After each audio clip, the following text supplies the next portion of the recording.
Allora, siamo sempre supportati da Jonathan Morello Ritter, che è presidente peraltro del settore di Confapi, settore ambiente, ci ha raccontato delle cose molto interessanti. Presidente, per quanto riguarda questo convegno che era molto importante perché è il Forum Nazionale dell'Energia e della Sostenibilità, quindi niente poco di meno che cos'altro è emerso, oltre questo aspetto di non poco conto delle comunità energetiche, per il quale abbiamo capito che c'è da aspettare un pochettino. E quindi lei che notizia darebbe agli imprenditori o alle famiglie per quel che riguarda questo aspetto? E poi che cos'altro è emerso? Beh, sicuramente il fatto che bisogna avere la certezza, io dico sempre, per investire bisogna avere certezza e capienza, quindi gli imprenditori ma anche le famiglie prima di poter fare un qualsiasi tipologia di investimento e di avere il tempo congruo per poter investire e la sicurezza che quello che stanno andando a fare non muterà nel tempo. Infatti, quindi quando parliamo della certezza vuol dire sia certezza normativa che di durata, no? di capienza, quindi lo Stato deve dare questa garanzia, quantomeno che non mi cambierà la norma da qua a qualche anno e che ci sia il tempo giusto per poter effettuare gli investimenti che ci è stato dato. Perché l'aspettativa è alta. L'aspettativa è altissima, nel senso che io ho detto quando sono andato al convegno che solo io conosco almeno ogni persona che ho incontrato al convegno voleva fare 2 o 3 comunità energetiche e lì vuol dire che si sta muovendo il mondo rispetto a questo. Ogni comune vuole fare almeno una comunità energetica, abbiamo 8.000 comuni, più privati che vogliono investirci sopra. E quindi... ma questa pressione che esiste, lei la tocca con mano, è arrivata al governo? Cioè... È una grande aspettativa. Io credo che ci siano diciamo, dei ragionamenti, soprattutto ecco, rispetto alle risposte che dovevano arrivare ancora tempo fa, che si basano essenzialmente su questo, sulla sostenibilità del decreto stesso. Ecco, e io mi auguro che venga recepito correttamente e in fretta, perché tante persone si stanno muovendo sotto questo fronte, anche a seguito ovviamente delle problematiche date dal super bonus. Ricordiamo che molte aziende hanno investito tanto su questo perché gli era stato prospettato un termine temporale e di capienza molto elevate. E quindi cosa vuol dire? Assunzione, acquisizioni di materiali, di magazzino, di mezzi, di strumenti, di uffici, di attrezzature, che poi ad un certo punto sono stati bloccati, quindi bastava essere un po' più chiari e le cose andavano meglio. Oggi c'è questa nuova chimera che bisogna capire esattamente come fare, quindi un po' di prudenza imprenditoriale ci vorrebbe da quel punto di vista. Ci potrebbe essere un'esposizione anche con gli istituti di credito? Abbiamo sentito istituti di credito che si stanno preparando anche loro rispetto a sostenere queste tipologie di investimenti. Ed è bene che sia così, perché loro sicuramente hanno anche diciamo, una visione privilegiata rispetto a noi di tante cose e di questo siamo contenti.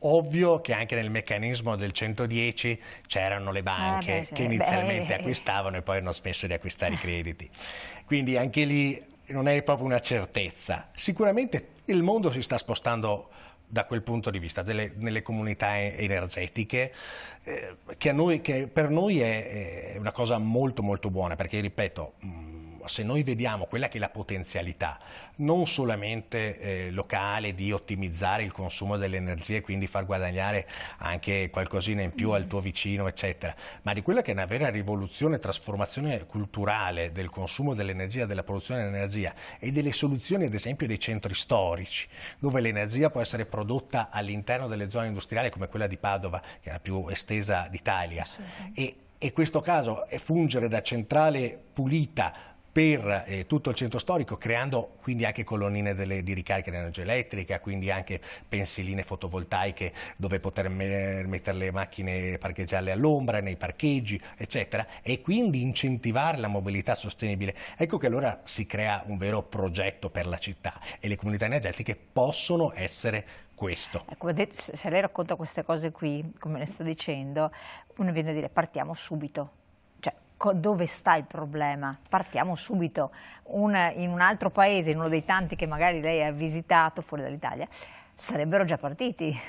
Noi stiamo attendendo delle risorse regionali, sono 10 milioni di euro che per esempio la Regione Veneto dovrebbe mettere per le comunità energetiche. Che arrivano da dove? Sempre dall'Europa? L'Europa arrivano 2 miliardi e 2 miliardi e 200 milioni che sono sicuramente molto importanti. Ci hanno autorizzato la possibilità di dare anche fondo perduto per queste tipologie di impianti, sì, soprattutto per le comunità montane o dove è più difficile installarlo. Oggi la comunità energetica è sostenibile soprattutto quando è grande, cioè la comunità energetica può arrivare al massimo a 1 mega di potenza, che effettivamente può coprire il consumo di 300 famiglie. Che può arrivare al minimo 1 mega? È il massimo, massimo. sulla singola comunità energetica. Possono essere fatte tante comunità. Certo. E le comunità possono essere fatte di utenze, quindi di contrattori che stanno sotto la stessa cabina primaria. A Padova ce ne sono un par 6-7 nella provincia. E quindi andare effettivamente a creare questo impianto da mega ovviamente è più sostenibile, più grande, meno sostenibile, più piccolo, più frammentato, perché ovviamente i costi di installazione crescono moltissimo. Nelle comunità, soprattutto quelle montane o quelle che hanno 5.000 abitanti, dove è difficile che riescano a coprire vallate o che ne so con impianti fotovoltaici o che hanno zone industriali, è giusto che abbiano anche dei contributi, delle agevolazioni per poter sopperire questa mancanza di performance, di ottimizzazione della realizzazione costruttiva che magari si può avere su un parcheggio o su un tetto di un'azienda qua a Padova, insomma. Quindi allora intanto aspettare, sperare che poi il governo metta in atto questi decreti attuativi, perché poi le regole dei giochi devono essere stabilite. Sì, in realtà noi l'abbiamo già fatto il decreto, adesso in Europa deve tornare indietro, speriamo senza modifiche richieste, ecco, e poi deve essere quindi passato al GSE, che è l'ente il gestore operativo dell'incentivo, che dovrà emanare le sue regole tecniche, quindi le metodologie con cui poterlo poi applicare. Quindi da qui, voglio dire, non credo prima di settembre possano essere vero. È ottimista per la realizzazione di questo, quindi un passo avanti significativo?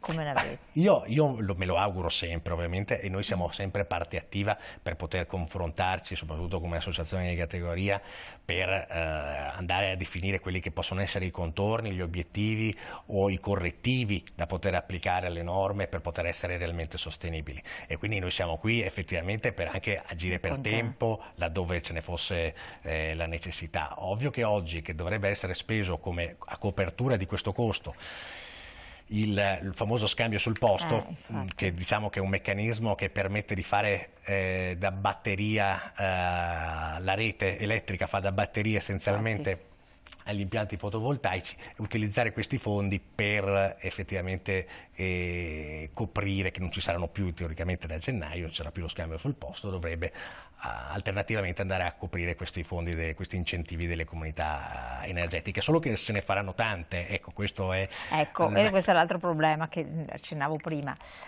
Tipico del nostro paese, possono sorgere dei professionisti non proprio professionali, diciamo così, come è successo in tanti casi, ma abbiamo visto anche quel caso, per carità, dell'ultimo 110, cioè tante aziende hanno assunto, si sono create nei momenti classici quando ci sono delle opportunità. Certo. Questo è un grave rischio, perché potrebbe inficiare il lavoro, potrebbe scoraggiare molti, nonostante le più buone intenzioni, però ci sono degli alert, bisogna metterli. Beh, sicuramente sì. Allora, vedere, ad esempio,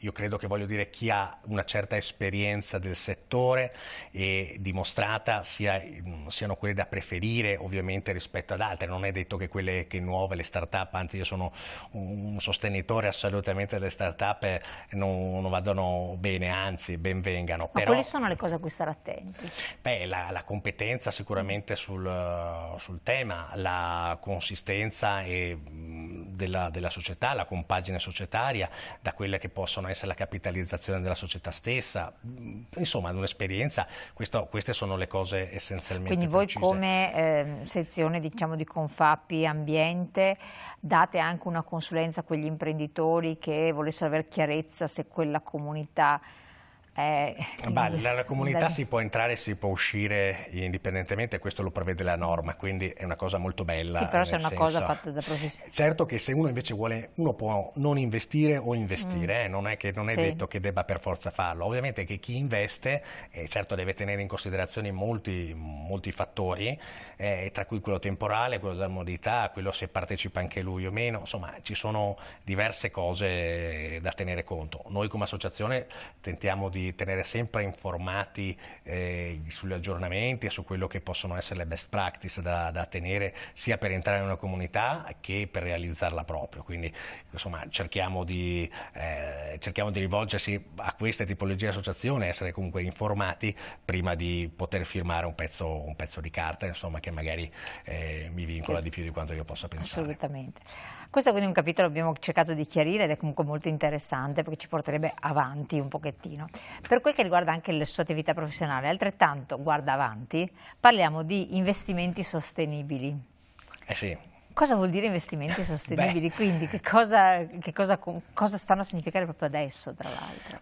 La sostenibilità, ne abbiamo parlato prima, no? La sostenibilità si intende tante cose, quindi si parla sempre di sostenibilità ambientale, ma la sostenibilità ambientale c'è anche una sostenibilità energetica, c'è anche una sostenibilità finanziaria, c'è un tema che ormai deve essere una sostenibilità in base alle risorse che utilizzo oggi e quindi quelle che posso lasciare in futuro. È a più campi, diciamo così, non è solo una cosa univoca. Sì, noi come realtà, come holding abbiamo investito in diversi comparti, che è quello della green economy, che è quello ovviamente della finanza agevolata e dell'ICT.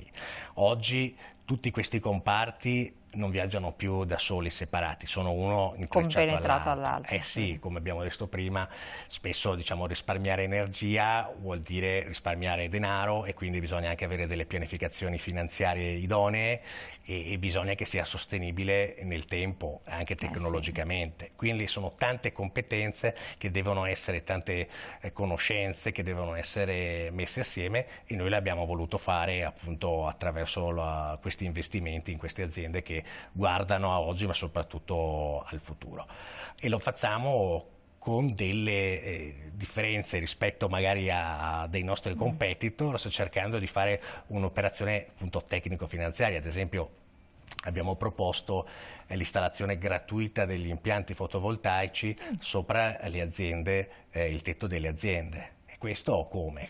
Perché noi possiamo installare gratuitamente gli impianti fotovoltaici, far risparmiare da subito il 30% del costo della bolletta. Quindi l'impianto fotovoltaico per l'azienda stessa, quindi non per terzi. Noi gli diamo a disposizione l'energia prodotta dall'impianto fotovoltaico che rimane di nostra proprietà.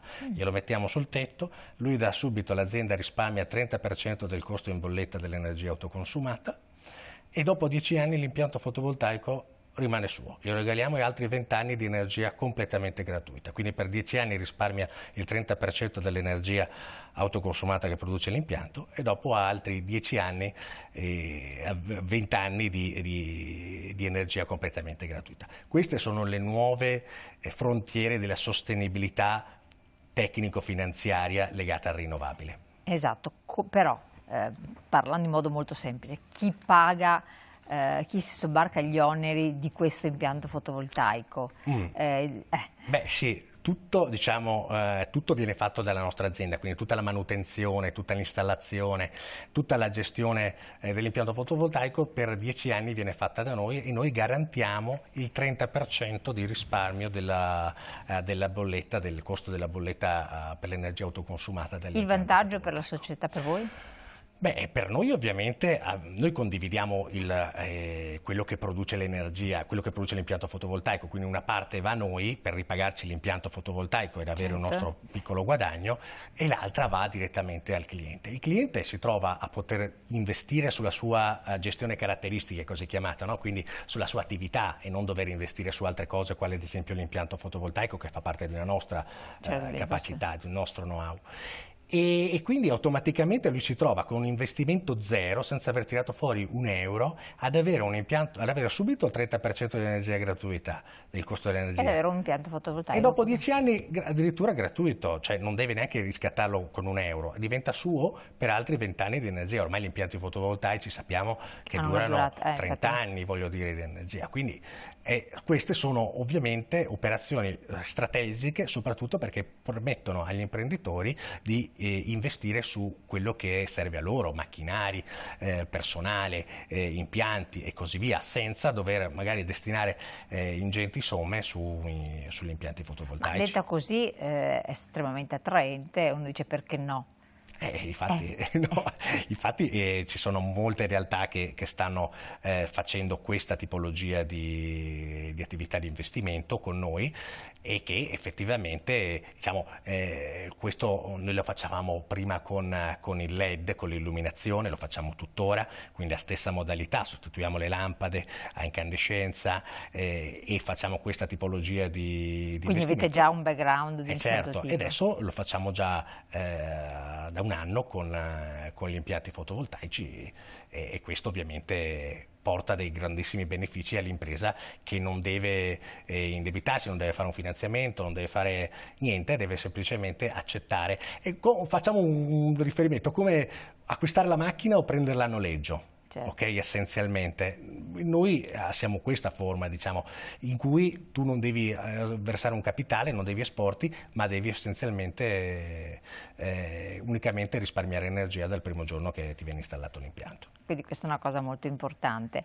In un momento come questo, in cui comunque siamo in un momento di passaggio, questo è indubbio, ci sono tanti investimenti che possono essere fatti, il costo del denaro è aumentato, abbiamo visto i tassi della BCE che non si sa fin dove arriveranno e tutto, c'è un po' di attenzione, maggior reticenza da parte degli imprenditori di fare qualsivoglia tipo di investimento? Beh sì, sicuramente oggi è così, nel senso che sicuramente l'aumento dei tassi di interesse, sicuramente l'incertezza del periodo e ad oggi voglio dire ancora un ritardo su quelle che sono le risorse del PNRR e il rinnovo di Industria 4.0 hanno creato un freno. È vero che fino a fine dell'anno scorso l'agevolazione del 40% sui beni strumentali 4.0 ha fatto ben correre le imprese a fare gli investimenti, quindi è normale un piccolo, diciamo, rallentamento. Certo che ci aspettavamo un po' prima una ripresa, ecco, di questi incentivi. Oggi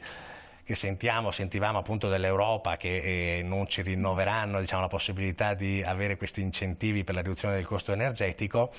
Bene fare il fotovoltaico, ma dall'altra parte teoricamente insomma potranno essere liberate delle risorse per magari inviarla a Industria 4.0 o altre forme di investimento che ad oggi purtroppo mancano. Manca la formazione 4.0 che invece doveva essere rinnovata. Puntiamo molto sulle competenze, soprattutto digitali. Tutte le aziende ormai hanno macchine a 4.0, ma non abbiamo persone che le sappiano fare. E questo si apre l'altro versante. Quindi, anche in quest'ambito mancano le persone. Cioè mancano le persone. Però dobbiamo formarle, se le persone ci sono, non è che non ci sono e le abbiamo in azienda, se vogliamo che queste siano più competenti bisogna formarle e bisogna formarle, se lo Stato vuole aiutare bisogna che ci siano degli strumenti da questo punto di vista, perché finora l'imprenditore fa tutto molto da solo, ecco, da questo punto di vista, e invece questo strumento era molto utile, quello delle formazioni 4.0, perché dava effettivamente addirittura il 40% o 50% per l'anno scorso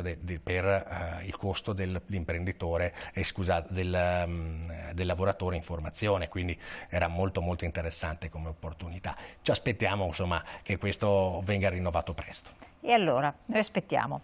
Speriamo di dare degli aggiornamenti anche in prosieguo positivi, perché il nostro momento è finito, è volato letteralmente il tempo a disposizione, ma è stata una chiacchierata molto molto interessante. Quindi mi farebbe piacere rifarla, cioè riprendere il filo del discorso, perché senza dubbio, tanto lei si muove tantissimo, ha tantissimi aggiornamenti, novità, sia per il lavoro specifico che svolge nella sua azienda, ma anche come rappresentante di più realtà aziendali in Confapi, settore energia, come giovane, perché ancora dentro i giovani. giovani, giusto? Ancora dentro i giovani, ancora Quindi per un annetto, il sì. presidente nazionale... Ormai c'è un collega nazionale e io sono solo un mentore ormai, ma ancora faccio parte dei giovani. E giovani quindi a livello nazionale, quindi un bellissimo ruolo. Parleremo anche di questo, di giovani e opportunità, potrebbe essere un bello stimolo. Io la ringrazio, in bocca al lupo per tutto, auguroni dal punto di vista come papà, perché sapevo che prossimamente avrà anche questa ulteriore soddisfazione. Eh sì, aspetto una bambina Isabella tra un mesetto, sono felicissimo. Benissimo, allora in bocca al lupo per tutto. Grazie. Grazie di essere stato qui con noi. A voi cari telespettatori lascio invece la pubblicità, noi ci rivediamo dopo.